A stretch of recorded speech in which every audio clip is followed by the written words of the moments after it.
Good morning, everyone. Happy Friday. If you're listening to this later and it's not Friday for you, happy day, whatever day it is for you. So what I want to talk about today is joy eating. All the yummy, good food that keeps us from eating much healthier foods, which we all know help us lose weight.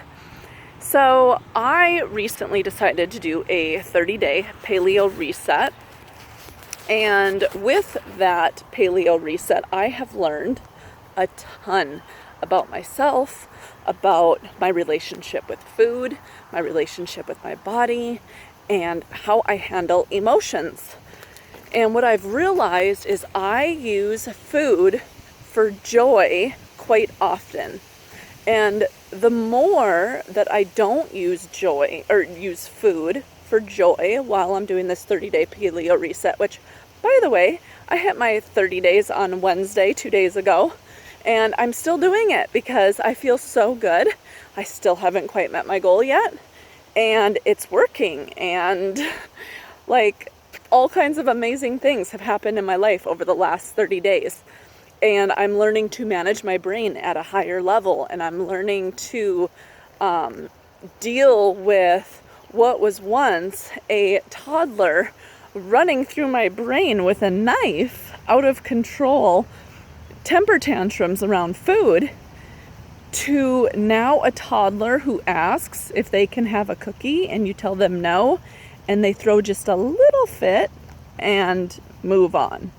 So when I first started this 30-day paleo reset, in week 1 was pretty easy because it was like, oh yeah, I can totally do this. I'm so motivated. I've got this.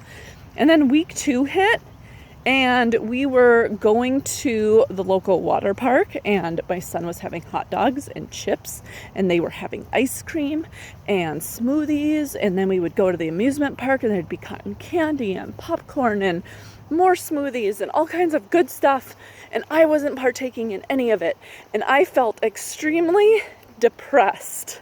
I don't know if my coach recorded my call with the session that we had that time, but I was so dramatic. My brain was in this fit throwing mode of something is missing from my soul because I've cut out food, because I've cut out junk food. So I want you guys all to see, I have come a long way to begin with. I lost all my baby weight, and over the last 7 months-ish, it was starting to come back on just a little bit. I maybe gained another, I exceeded my baby weight down to 120, and it started to creep back up to about 128. For the most part, it hung around 125, but I had set a new goal for myself of 115, and I was not making that goal. So when I set that new goal for myself, that is when the toddler who was throwing the dramatic fit would start to kick in every time I tried to reach that new goal. I got all the way down to 119, I think it was, towards the 115, and then gained it back up to 128. And so when I knew that was happening, I knew I had to take different steps in order to manage my brain at a higher level. And this is where the joy eating comes in. So I completely took out food for joy, food as a buffer, food for entertainment, food for anything other than nourishing my body. I remember, I think it was in week 2, I started practicing this new thought of food isn't here to entertain you. Food isn't here to make you feel good or to experience something at a deeper level. Food is literally to fuel your body, and that's it. So food can be super boring because its only job is to fuel your body. And when you can understand and grasp that concept, then good morning. When you can grasp that concept, then you will be able to not use food for joy and emotional reasons, but to be able to just use it for fuel and then to be able to lose weight. So what else I did was there was no alcohol on this paleo reset. And also I don't sit in front of the TV and watch TV. I don't watch Netflix. I took out and I took a break from my business. So I took out every possible buffer, and buffering is just overly doing something that you don't genuinely want to be doing, right? Like watching Netflix when you should be out mowing the lawn, or maybe it's overworking so you don't have to avoid your frustrated kids at the end of the day. Maybe it's eating because your kids are driving you crazy. Maybe it's drinking alcohol at the end of the night because today was really rough, right? It is whatever you are doing to escape reality that you genuinely don't want to be doing. Because there's a difference between enjoying a dessert at a restaurant at the end of your meal, because it's a special occasion, it's a night out with the husband or your partner, whatever, and eating ice cream at the end of the night because you had a tough day. Those are two different things. So one, the ice cream at night at the end of the day is a buffer, and the dessert at the end of a meal is just dessert at the end of the meal. Like it's not a buffer. So when you cut out all forms of buffering, you get really in tune with what you think and how you feel about food. And my thoughts in the beginning of the paleo reset were super dramatic over something missing from my soul, because I couldn't have cotton candy at the amusement park while everybody else was enjoying it. Think about like how many times you go out with your girlfriends or you go out with friends, and I've coached people many times on this concept about going out and just having water, because we are so accustomed to going out with people and partaking in food and drink as a form of the experience and entertainment. But when you take out the food and drink, you really experience the moment for exactly what it is. It's like when your kids are throwing a fit and you don't go eat that ice cream, you experience your kids throwing the fit and you experience that moment for really what it is.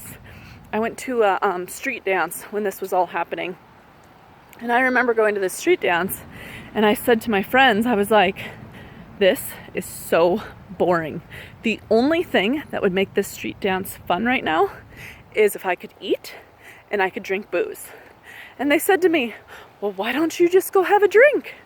And I said, no, I want to experience this moment for exactly what it is. I don't want to try to mask it by pretending it's fun by just having some alcohol. That's what we do though.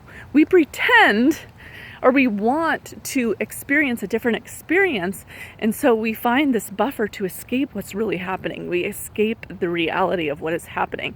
So I experienced that street dance for exactly what it was. But what was super interesting about this is when you take out those artificial pleasures of the experience, you start to find pleasure in the moment for exactly what it is. So I started to think about, it's so gorgeous out this evening. It feels so warm on my skin. The sun is setting and it's so beautiful. Watching everybody around me having fun and just people watching, I started to find joy in the experience when I took out the artificial pleasures. And so this is the message to all of you. If you cut out, I highly recommend it, cut out food for joy and only use it as fuel and just see what comes up in your brain. And then that is what you have to work on with yourself by redirecting your brain, redirecting your thinking in order to reach whatever goal it is that you want to reach. But I'm not just losing weight here. That's an awesome, amazing piece of this experience. But what's even more amazing is I'm getting to know my body and my thinking for what the experiences are in my life, or what they really, really are, without the need to mask them or pretend that they're anything different than what they really are. So think about that as you go into the weekend, as you go into the week. Are you experiencing life for what it really is? Or are you creating this story by using food and alcohol to make it something different than what it really is? I remember doing this too when I was a lot younger. Before I was 21 and going to parties and drinking, I remember not drinking at certain parties and experiencing them for what they were and trying to have fun without the need for alcohol. I remember doing that. And I could have fun with or without booze, which is really, really interesting that I was doing this type of work way before I was even a life coach. And when you learn to experience life for what it really is, without the need of using buffers, you will reach your goals so much faster, so much easier, so many more of them, and you will really start to live the life that you're wanting to live. When you start having everything that you want, because you're not buffering life and reality, you're learning to be resilient, you're learning to overcome obstacles, and you're figuring out strategies. That is when the true pleasure in life happens. And when you start meeting those goals, that is when true pleasure really happens. So think about that as you go into this weekend, whatever day it is for you. And I would love to hear your experience with not using food for joy and using it to fuel your body. So I hope you guys all have a great week, and I will talk to you all soon. Bye-bye.